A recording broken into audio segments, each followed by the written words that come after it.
पश्चिम बंगाल का चुनाव इस बार अद्भुत ऐतिहासिक होने वाला है।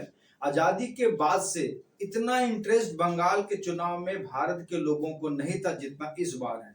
2026 का चुनाव अपने आप में एक ऐतिहासिक इसीलिए माना जाएगा कि या तो टीएमसी सरकार चौथी बार बनेगी या फिर बीजेपी अपना ऐतिहासिक जीत दर्ज करेगी।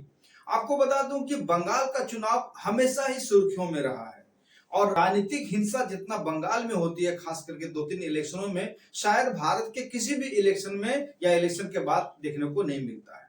अब बता दूं कि बंगाल में कांग्रेस ने 25 साल और सीपीएम ने 34 साल शासन किया और लास्ट टीएमसी 15 सालों से है। तो इस बार भारतीय जनता पार्टी बंगाल को एक अलग रूप में देख रही है, क्योंकि अभी फिलहाल पूरे भारत में बीजेपी की और उनके संगठन एनडीए की सरकार लगभग 21 राज्यों में है। तो बंगाल का जीत भारतीय जनता पार्टी यानी बीजेपी के लिए नाक का विषय बना हुआ है। यही कारण है कि लगभग बंगाल में 3.5 लाख आर्मी, आप समझ सकते हैं ना कि बंगाल का चुनाव कितना महत्वपूर्ण है भाजपा के लिए। और खुद देश के गृह मंत्री अमित शाह बंगाल में 15 दिनों से टिके हुए हैं और बीजेपी के 40 ब्रिगेड नेता, इसमें आप मनोज तिवारी से लेकर मैथिली ठाकुर से लेकर स्मृति ईरानी से लेकर सभी बड़े नेता यानी खुद योगी बाबा भी इसमें कूद पड़े हैं। आप समझ सकते हैं कि बंगाल चुनाव को जीतने के लिए बीजेपी कितनी आतुर है।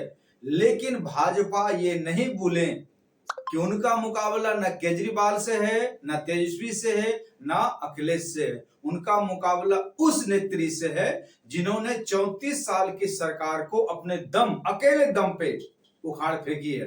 भले वो कांग्रेस से आती थी और बाद में टीएमसी अपना बनाई, परंतु एक अकेली नेत्री जो सीपीएम की 34 साल की सरकार को उखाड़ के फेंकना अपने आप में असंभव काम था।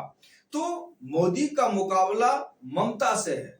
अब ममता मतलब ममता दीदी, और ममता दीदी के साथ 2 फैक्टर जुड़ा हुआ है। एक है ममता खुद और दूसरा है मुस्लिम, और तीसरी सबसे बड़ी पॉइंट है वह है बंगालियत यानी कि बंगालीपन।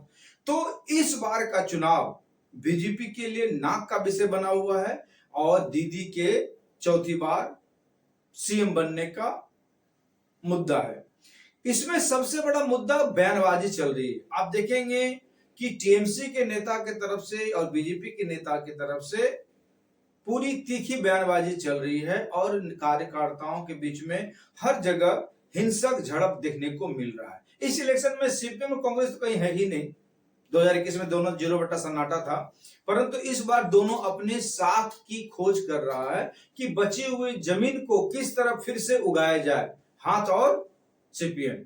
अब आते हैं कि जिस तरह से इस चुनाव प्रक्रिया में लास्ट 2 दिन में 2 घटना काफी गर्माहट वाली रही है। एक, मोदी जी के द्वारा झाड़ग्राम में एक विक्रम साव के दुकान पर झाड़ मुड़ी खाना, जो अपने आप में रिकॉर्ड है कि 24 घंटा में 100 मिलियन यानी 10 करोड़ लोगों ने देखा। और दूसरा, अभिषेक बनर्जी का अमित शाह को खुलेआम यह धमकी देना कि अगर एक बाप का बेटा है तो 4 मई को बंगाल में रह के दिखाए। तो आप समझ सकते हैं कि बंगाल का चुनाव कितना महत्वपूर्ण है, कितना अद्भुत है।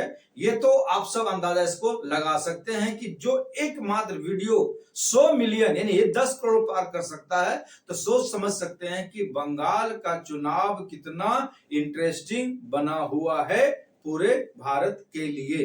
तो ऐसे ही फैक्ट को जानने के लिए हमारे चैनल को जरूर सब्सक्राइब कीजिए। जय हिंद, जय भारत।